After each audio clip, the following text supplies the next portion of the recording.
நீங்க பார்க்குற ஒரு சில ஃபுட்பால் மேட்சஸ்ல ரெஃப்ரி அந்த மேட்ச் டிரா ஆனதுக்கப்புறம் அத எக்ஸ்ட்ரா டைம்க்கோ, இல்ல பெனால்டீஸ்க்கோ மூவ் பண்ணாமலே முடிச்சிருப்பாரு. இதுக்கான காரணம் இது லீக் மேட்சஸ்.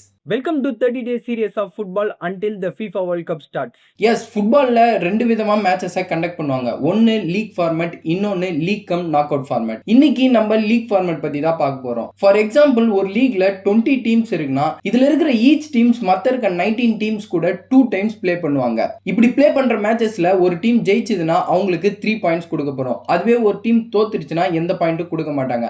அதுவே அந்த மேட்ச் டிரா ஆயிடுச்சுன்னா ஈச் டீமுக்கு ஒரு பாயிண்ட கொடுப்பாங்க. இங்க எக்ஸ்ட்ரா டைம்க்கோ இல்ல பெனால்டிஸ்க்கோ எப்பயுமே மேட்ச் மூவ் ஆகாது. இந்த மேட்சஸ் இவங்க கிட்டத்தட்ட ஒரு சீசன் ஃபுல்லா ப்ளே பண்ணுவாங்க. ஒரு ஃபுட்பாலிங் சீசன்ன்றது ஆகஸ்ட் டு மேன்னு சொல்லுவாங்க. கிட்டத்தட்ட 1 இயர்க்கு ப்ளே பண்ணுவாங்க. சோ இப்படி எல்லா மேட்சஸும் ப்ளே பண்ணி இந்த சீசன் முடியும் போது எந்த டீம் டேபிளோட டாப்ல அதிக பாயிண்ட்ஸோட இருக்காங்களோ அந்த டீம் தான் வின்னர்னு அறிவிக்கப்படுவாங்க. ஒருவேளை உங்களுக்கு ஒரு டவுட் இருக்கலாம், எண்ட் ஆஃப் தி சீசன்ல 2 டீம்ஸ்மே ஒரே பாயிண்ட்ல இருந்தாங்கன்னா என்ன பண்ணுவாங்க? அப்படி ஆச்சுன்னா இவங்க கோல் டிஃபரன்ஸ்னு ஒரு விஷயத்தை பார்ப்பாங்க. அதாவது எவ்வளவு கோல் அடிச்சிருக்கோம் மைனஸ் எவ்வளவு கோல் நம்ம வாங்கியிருக்கோம்.